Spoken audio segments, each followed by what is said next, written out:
मित्रों, आज हम आमोदनी संस्कृत की पाठ्यपुस्तक आमोदनी के द्वितीय भाग कक्षा 7 की संस्कृत की पाठ्यपुस्तक है।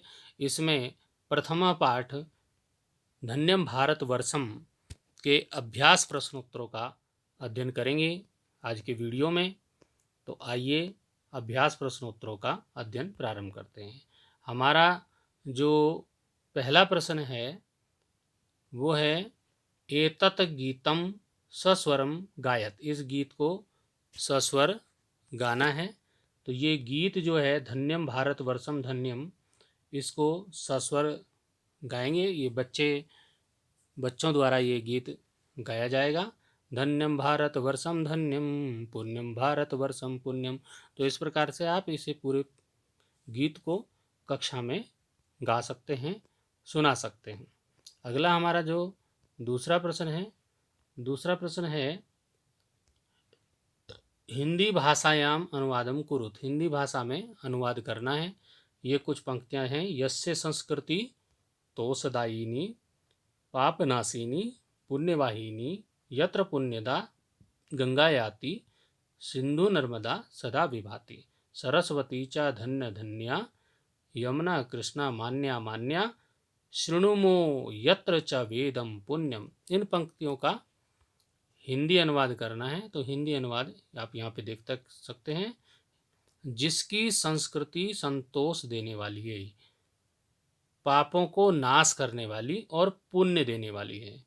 यस्य संस्कृति तोषदायिनी पापनाशिनी पुण्यवाहिनी। जिसकी संस्कृति संतोष देने वाली, पापों को नाश करने वाली और पुण्य देने वाली है। यत्र पुण्यदा गंगा याति, जहाँ पुण्य देने वाली गंगा बहती है। सिंधु नर्मदा सदा विभाति, सिंधु नर्मदा सदा सुशोभित होती हैं। सरस्वती च धन्य धन्या, सरस्वती धन्य है। यमुना कृष्णा मान्या मान्या, और यमुना कृष्णा आदरणीय हैं। शृणुमुच यत्र च वेदम पुण्यम, जहाँ हम पवित्र वेद सुनते हैं। ऐसा भारतवर्ष धन्य है, पवित्रता से युक्त है। तो इस प्रकार अनुवाद आप कर सकते हैं। अगला हमारा जो प्रश्न संख्या 3 है, पाठम आधृत्य संज्ञापदीन सह उचितम विशेषणम योजयत। पाठ पर आधारित संज्ञा शब्दों को उचित विशेषण से मिलाना है। तो देखिए यहाँ पे मिलाया हुआ है। गंगा पुण्यदा है, पवित्र है। सरस्वती धन्य है। यमुना मान्य है, आदरणीय है। पर्वता रम्य है, रमणीय है, सुंदर है। तो ये आप इनको मिला सकते हैं। अब प्रश्न संख्या 4 की ओर चलेंगे। प्रश्न संख्या 4 है उत्तराणी लिखत। उत्तरों को लिखना है, केवल उत्तर लिखना है। तो पहला है कस्य संस्कृति तोषदायिनी अस्ति। किसकी संस्कृति संतोष देने वाली है? तो भारतवर्षस्य कस्य पूछा है, तो भारतवर्षस्य हो जाएगा, भारतवर्ष की। अगला हमारा प्रश्न है वयम पुण्यम वेदम कुत्र शृणुमः। हम पुण्य वेद कहाँ सुनते हैं? तो भारतवर्ष में सुनते हैं। अगला हमारा प्रश्न है अत्रत्या पर्वतः कीदृशा सन्ति। यहाँ के जो पर्वत हैं वो कैसे हैं? तो रम्या है, रम्या होता है रमणीय, सुंदर पर्वत हैं। अगला हमारा जो प्रश्न है वो है पाठे वर्णितानि पंच पर्वत नामानि लिखत। पाठ में जो वर्णित हुए हैं उन 5 पर्वतों के नाम लिखने हैं।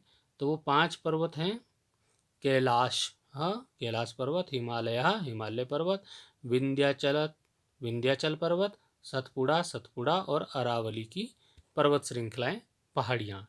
ये 5 पर्वतों के नाम इसमें कविता में आए हैं। जो कि ये हमारा गीत है, इसमें 5 पर्वतों के नाम दिए हैं। आपको यहाँ पे बड़ा करके दिखा देते हैं। कैलाश हिमराजस, ये हो गया कैलाश पर्वत। विंध्य पर्वत, विंध्याचल पर्वत, सतपुड़ा पर्वत, हिमाद्रिश हो गया हिमालय पर्वत, और अरावली की पर्वत श्रृंखलाएं हो गई। तो ये 5 हो गए, 1 2 3 4 5। तो 5 पर्वतों का जो वर्णन मिलता है इसमें, उनके नाम पूछे थे 5 पर्वतों के, जो कि हमारे यहाँ पे हमने बता दिए हैं। अगला प्रश्न संख्या, हमारा जो 5 प्रश्न संख्या है, 5वां, पाठे वारद्वयम प्रयुक्तान शब्दान लिखत। पाठ में 2 बार प्रयुक्त किए गए शब्दों को लिखना है, जो 2 बार आए हैं। जैसे कि आपने देखा पाठ में धन्यम धन्यम बार बार आया है, धन्यम धन्यम, ऐसे ही कुछ शब्द हैं जो बार बार आए हैं। वह है मान्या मान्या, रम्य रम्य, धन्या धन्या, पुण्यम पुण्यम। तो ये शब्द हैं जो बार बार आए हैं। तो आप अपने गीत में उसको देख सकते हैं, और भी कोई शब्द आए हैं तो वो भी लिख सकते हैं। प्रश्न संख्या 6 की ओर चलेंगे। शुद्धम शब्दम रेखांकितम कुरुत।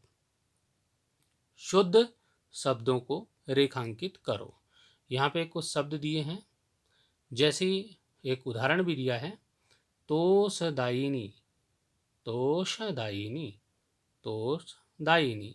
मतलब इनमें से कौन सा तोषदायिनी सही है? तो ये वाला सही है। तो इसी प्रकार से आगे के जो क ख ग घ हैं, उनमें हमको सही शब्द को छांट कर बताना है। पापनाशिनी, पापनाशिनी, ये वाला सही है, और ये 2 गलत हैं।